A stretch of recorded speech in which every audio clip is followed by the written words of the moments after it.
Perhaps some of the most compelling lessons to be learned from Indigenous peoples have to do with how what is said, the rules of engagement in speech acts directed towards each other, the sometimes implicit knowledge often embedded in performance of what constitutes an ethical and effective speech act. Slowly through the day, everyone in the room took a turn, making shorter or longer speeches touching on the issues. Both women and men spoke passionately about their community's interests, their love of the land, important historical moments in their evolving relationship, and so on. I eventually came to the realization that I was witnessing something quite remarkable. The meeting in Colville Lake followed a Dene protocol, or ethics. I was not just getting a snapshot of the latest political developments, my usual political intelligence gathering, but rather seeing something extraordinary about the Dene process of decision-making itself. So people talked through the day. They did not repeat themselves. They did not interrupt each other. They did not go on at too great a length. They did not need to go around the circle or pass a feather or stone or use any other form of predetermined organization, traditional, contemporary, or New Age. Everyone had the protocols they needed as a skill, a capability, and deployed it. Although issues that divided the communities were aired, there was no fractious debate. Rarely was a direct response made to a statement. A speaker 2 or 3 speakers later might refer back to a comment made earlier, so there was a kind of elliptical debate that took place, but it never operated through direct confrontation. At one point in the afternoon, I remember, my notes do not record the moment, 2 people began speaking at the same time. They were gently reminded by Elder Bella that this was not the Dene way, and it never happened again. A few of the leading Dene spoke more frequently, but most people in the room spoke only once. Very few people did not speak at all.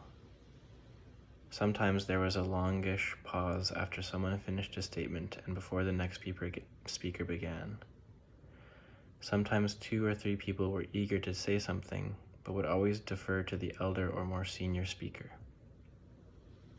Among the powerful speeches made, at least 2 were by women who were present. The discussions were far-ranging and touched on the historic relations between the communities, the issues that surrounded the proposed pipeline project, hurt feelings that parties from each of the communities felt as a result of statements attributed through the media, and so on. The last third of the meeting was dominated by a discussion of self-government. This was led by Elder Frank, who had just taken a role as chief negotiator. He explained the issue and intervened somewhat more in that discussion. He also, late in the day, asked, "Is there anyone else who wants to speak?" which was the closest anyone ever came at any point in the day to facilitating or chairing the meeting. In response to that, a number of people who had not yet spoken made statements. There were many speeches that can be described as powerful. Sometimes this was because of the eloquence of the speaker, an eloquence that could be sensed even across the boundary of translation. Sometimes this was because of the material, the historical detail, or the unique perspective on the issues. Sometimes very moving statements were made so quietly that the words seemed to fade almost before they were spoken. Some speakers spoke using repetitions in the classic Dene rhetorical gestures. Each speaker had his or her distinctive style. Certainly no single person let a high style carry them away. This was a working meeting rather than a public meeting. The latter often act as showcases for Dene eloquence. The people in the room were trying to persuade the people in the room, not make a broader reputation for themselves. Yet there was a certain elegance, evocative power in many of the statements. People frequently talked about the divisive power of money, the need for Dene unity, their love of the land, the ancestors or elders, concern for the future and children. For many years, I worked with another elder in the Satu, a small subgroup in the community of Tulita called the Brigade Shutagotain. His name was Paul Wright, and he passed away in the late 90s. He was considered by Dene to be one of the great Dene orators and leaders of his time. He often spoke about how, when we would go to a meeting or leave it, how he hoped to hear or had heard good stories. As I understood it, when he heard people speak of how they once worked together and should again work together, these were good stories. Stories told to remind people to unify, to reach above their differences. Another phrase that he and other Dene used was speaking the strong words. These seem to be words often spoken with passion that evoke criticisms of the government, fears for the future, dangers of a particular approach or position. The words are spoken with force and have a force. At a Dene meeting, everyone knows when the strong words are being spoken. People often wait for a particular speaker when they know, they know has rhetorical power or style or force of personality. That speech will be one of the highlights of the day, commented on and referred back to. What is striking about the speech ethics that were performed and which I witnessed in 2006 is what was absent. The whole day went by without a chair or facilitator to run the meeting, without Robert's Rules of Order or any form of external guide. No meeting of university professors or administrators could ever take place today without having the state represented through a chairperson or facilitator of some kind. Otherwise, it would quickly decay into the chaos of Babel. In the dominant culture, we have lost the knowledge of ethical speaking protocols in the context of public political speech. The abstraction processes structured into the modern state form effectively de-skill citizens in their ability to communicate and make judgments.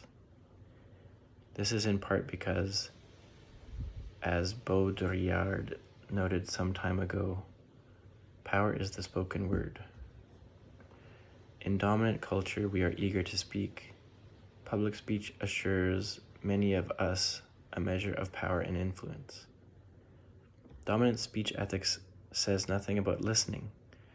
Listening is not the way to success. Dene speech ethics are as much about when not to speak, how to show a degree of restraint, which ensures that listening is also taking place. Humility is also valued and respected.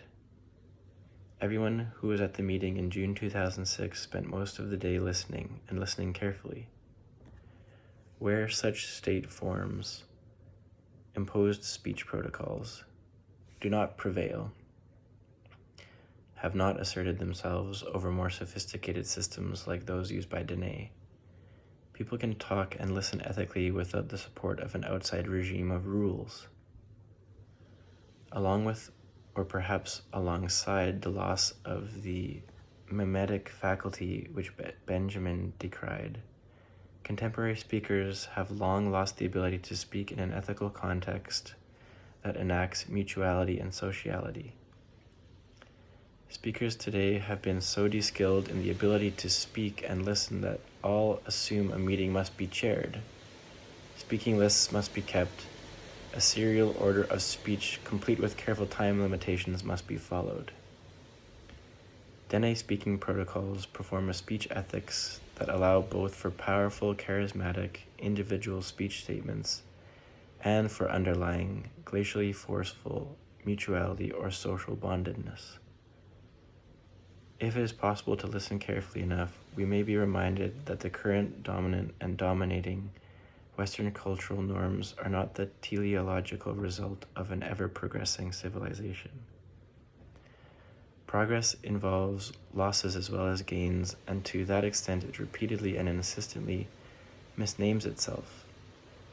Dene speech protocols perform a whole other kind of ethical community. We would do well to think about the possibilities encoded in a politics that would raise public speaking forums to that level, rather than found ourselves on the false, ethnocentric assurance that the way speech operates now in the public sphere deserves to be praised as ethically advanced.